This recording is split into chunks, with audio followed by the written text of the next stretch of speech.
இந்த தேர்தலில் திமுக தோக்க போறது உறுதி. தோத்துட்டு அந்த ஆஃப்டர் எலெக்ஷன்ஸ் அந்த எஃபெக்ட் என்னவா இருக்கும்னு இப்பவே சொல்றேன். கட்சியை காப்பாத்திக்கணும்ல, ஏகப்பட்ட கேஸ்லாம் இருக்குதுல்ல, லஞ்ச கேஸு, ஊழல் கேஸு, திருட்டு கேஸு, அவங்க குடும்பத்து மேல, மினிஸ்டர்ஸ் மேல எல்லாத்தையும் காப்பாத்திக்கணும்ல. போய் மோடி அவர்கள் காலையும் அமித்ஷா அவர்கள் காலையும் திமுக விழுதா இல்லையான்னு பாருங்க. அன்னைக்கு தெரியும் மக்களே, சிறுபான்மை சகோதரர்களே, அன்னைக்கு தெரியும் இந்த திமுகவோட மொத்த சாயமும் வெளுக்க போகுது. அது மட்டுமா, பாஜகவோட முதல் அடிமை யாருன்னு போட்டி வேற. நீயா நானா, நானா நீயா, யாருக்கு யாருக்கும், இந்த திமுகவுக்கும் மற்றும் பல இருக்கும். அதனால சிறுபான்மை சகோதரர்களோட இந்த விஜய் கூடவே நிப்பான் நிப்பான் நிப்பான், அதுல எந்த மாற்று கருத்துமே கிடையாது.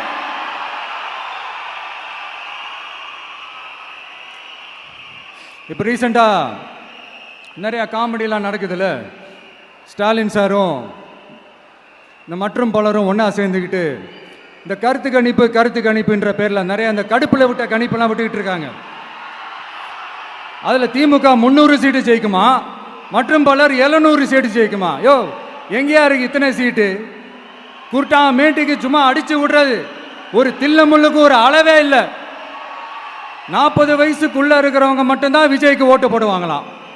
50 வயசுக்குள்ள இருக்கிறவங்க மட்டும்தான் இந்த விஜய்க்கு போனா போதுன்னு ஓட்டு போடுவாங்களாம். இந்த 40 வயசுக்குள்ள இருக்கிறாங்களா இந்த ஓட்டர்ஸ், அவங்களாம் ரொம்ப கம்மியா. ஆனால் இந்த 50லேருந்து 80 வயசு வரைக்கும் இருக்கிறாங்களே அந்த ஓட்டர்ஸ் ரொம்ப ஜாஸ்தியா. ஆனால் அவங்க யாரும் விஜய்க்கு ஓட்டு போட மாட்டாங்களாம். இப்படி பில்டப் மேலே பில்டப் ஓங்கி மண்டேல நறுக்குன்னு குத்துற மாதிரி நம்ம எலெக்ஷன் கமிஷன் ஒரு டீட்டெயில்டு ரிப்போர்ட் ஒன்று வெளியிட்டு இருக்கிறாங்க. அதில் 40 வயசுக்குள்ள இருக்கிற அந்த ஓட்டர்ஸ் 2,37,00,000 சொச்சமா.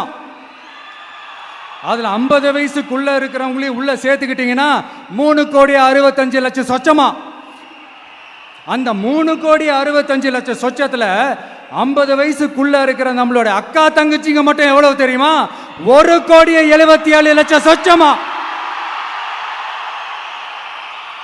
எங்கடா போனீங்க கடுப்புல விட்ட கணிப்பாளர்களே? எங்க போனீங்க? சும்மா டர்னா டர்தான்.